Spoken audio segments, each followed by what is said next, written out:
gradué en 82. Quand je suis sorti de l'ETS, j'ai fait, je ne sais pas comment, d'application dans le marché. Il n'y avait rien. On était en pleine récession. Je suis allé suivre un cours d'agent d'immeuble après avoir fait mon bac. En sortant du cégep, j'avais essayé d'aller travailler pour Pomerleau. J'ai jamais lâché, j'ai réappliqué, puis je suis rentré. J'ai fini par rentrer, puis je suis jamais ressorti de chez Pomerleau. La première job que j'ai faite comme gérant de projet, c'est une usine de méthanol. Dans mon village natal, je voulais que ça fonctionne. Après ça, des projets industriels comme Domtar, Windsor, Noxhydro, Bécancour. Après ça, Montréal, l'hôpital juif en 88. Par la suite, le Mille de Gauchetière. Avec 5-6 ans d'expérience seulement, j'embarquais sur un projet de 200 quelques millions à l'époque. À partir du moment où on a fait ce bâtiment-là ici, on a restauré l'ancienne brasserie O'Keeffe, je suis toujours resté présent. Ça date de 1995, lorsqu'on avait démarré le projet.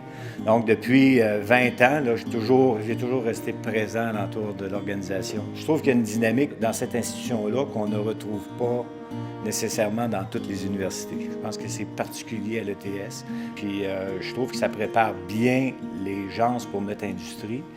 Puis, je veux inciter à ce qu'il y ait une continuité dans ce sens-là. Puis, même ceux des fois qui ont un petit peu plus de difficultés au niveau financier. C'est sûr que le gouvernement finance toutes les opérations de toutes les institutions universitaires, mais tout le développement puis l'encouragement des étudiants puis l'implication des étudiants dans des projets spécifiques, il faut que ça se finance autrement. Puis c'est par des activités de bourse ou des activités philanthropiques comme l'ETS organise que ces choses-là peuvent se réaliser. Moi, je suis embarqué récemment dans un programme de bourse. C'est un fonds de l'ordre de 50 000 qui est distribué sur une quinzaine d'années, une vingtaine d'années en forme de bourse à des étudiants que je vais sélectionner moi-même. Il y a tout l'aspect fiscal alentour de ça qui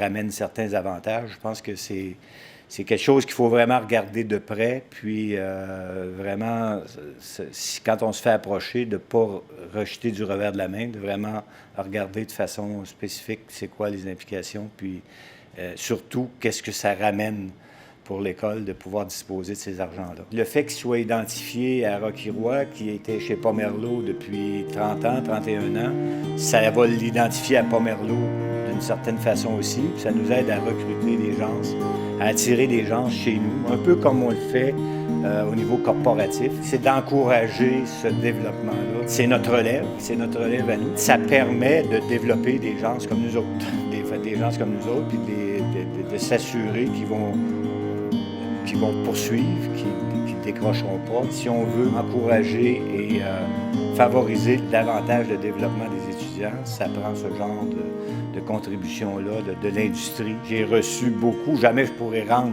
ce que j'ai reçu, mais au moins faire une marque de notre appréciation, une marque de reconnaissance envers l'école.